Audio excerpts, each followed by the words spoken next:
Ilang putahe ba ang kailangan nakalatag para masabi mo na sulit ang binayaran mo? Sa halagang 329 may sasuggest ako sa yung bagong kainan, malamang ay iyong magugustuhan. Hindi ganun kadami ang mga putahe, pero unlimited to at panlasang hotel ang matitikman mo. Di mo na kailangan pang gumastos ng napakamahal para sa isang solid na buffet na kainan dahil nga sa bagong Eat All You Can na nadiscover ko, may bago na naman kayong babalik-balikan.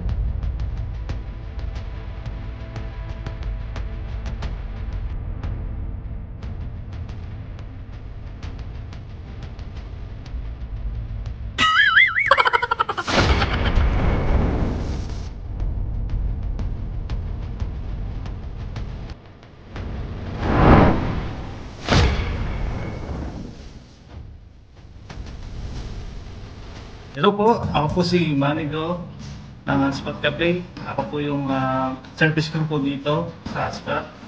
Nag-start po kami year 2000 and tanda po 2001. And for your information po, ang Hotspot Cafe ay Pinoy concept na restaurant na nagsiserve ng a la carte at meron din naman sila ditong buffet tuwing Saturday at Sunday. And since kala-lunch pa lang ng buffet nila, very limited pala ang food na ina-offer nila. Pero solid at masasarap din naman dahil ang chef na nagluluto sa kanila ay galing pa daw sa Marriott Hotel. Dito po nag-a-accept sila ng iba't ibang klase ng event. Pwede nyo pong i-search ang FB page nila or i-dial ang number nila at agad din naman nila kayong aasikasuhin. Sa puntong ito, alamin naman natin ang mga putaheng nakapaloob sa buffet nila.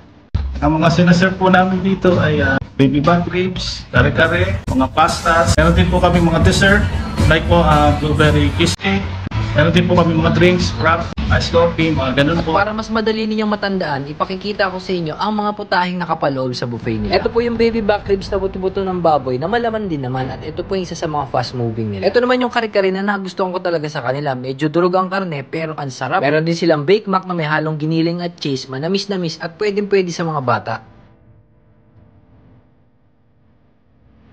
At para pambalanse sa mga karning kakainin ninyo, meron din sila ditong gisadong toge. Tapos chicken macaroni na pwedeng-pwede rin sa dessert. At para sa lahat ng dessert, itong brownies talagang nagustuhan ko dahil na soft and chewy siya. Ang sarap din itong chiffon cake na kala mo ay Goldilocks ang pagkakagawa. At tikman nyo na ba yung dessert na mango sago? Ito yung may halong fresh milk at sago na hindi ganong katamis. Bukod sa mga food na kakainin ninyo, kasama na rin po yung only drinks sa binayaran ninyo. Meron po sila ditong 4 seasons at red iced tea.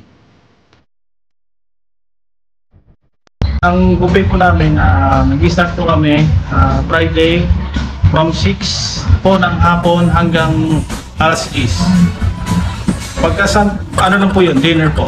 Pag Sunday, meron po kaming lunch buffet from 10 hanggang 2 o'clock po. Ang mga fast moving po namin dito, baby back ribs, yan po, lechon tawale, sisig, kare-kare.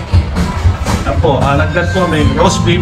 Ang mga kumakain po dito sa amin, yung mga neighbor po namin dito, meron din po, gagaling po ng mga iba't ibang lugar din po. Yan po, minsan po may mga teacher po. Competent po kami na nasasarapan po yung mga customer po namin sa mga sinaserve po namin po dito, ang mga putahe.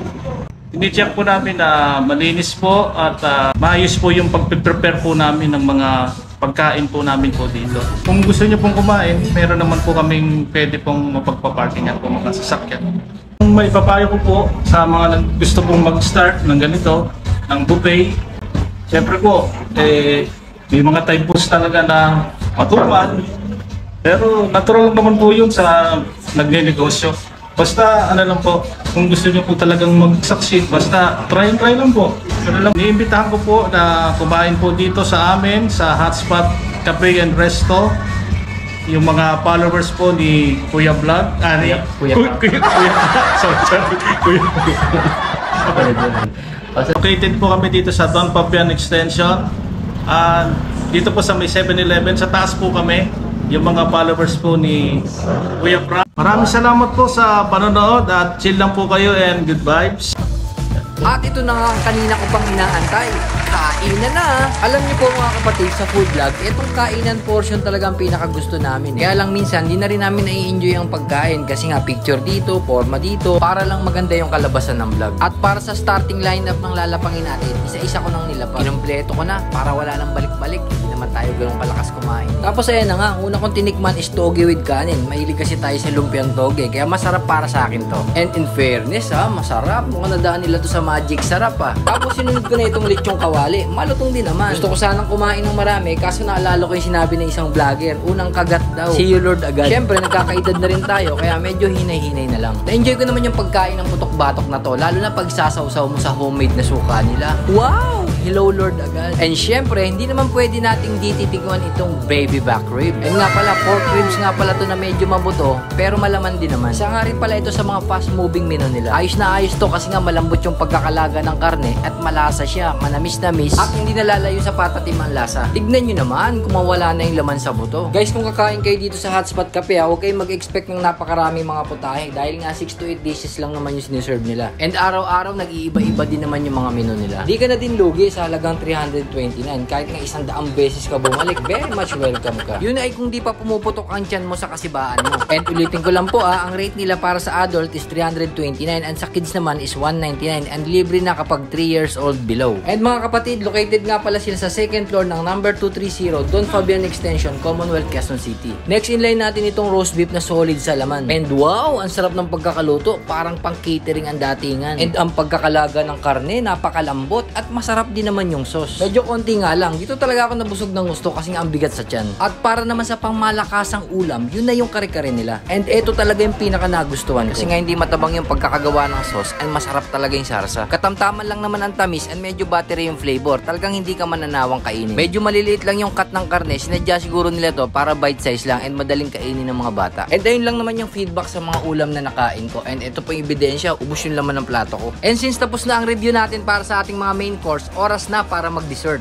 Dito po meron silang 5 klase ng dessert tulad ng Bake Mac, chicken salad, brownies, cake at itong mango salad na nakalagay sa shot glass. And FYI lang po hindi po permanente ang mga dessert na to dahil nagbabago-bago po ito depende sa araw. Umpisa na natin ang review dito sa chicken salad. Para sa akin, simple lang naman ang pagkakagawa nito. Hindi matamis, madaming minced chicken and maraming mayonnaise. Para sa akin, hindi ganun ka-espesyal pero pasado din naman sa lasa. Meron din sila ditong brownies na kinat into cubes. And take note hindi ordinaryong brownies to dahil sobrang quality at lasang Hershey's po ito. At pag kinain nyo, melt in your mouth dahil nga soft and chewy siya talaga. Ayan at may almonds pa sa loob. Kaya naman babalik-balikan mo. Sayang nga lang, di ako nakapag-uwi maski isa.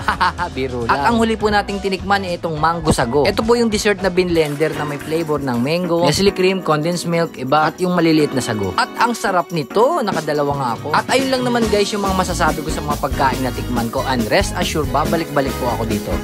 So yun po, hanggang dito na lang po natatapos ang video ito. I hope may nakuha kayong konting information at idea para sa mga sulit at budget friendly na kainan na sinasuggest ko sa inyo. Kaya sa muli, ito nga pala si Kuya Frank ang lagi nagpapaalala sa inyo.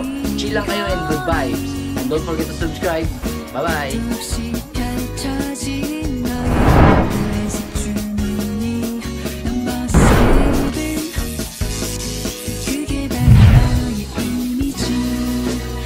Thank you.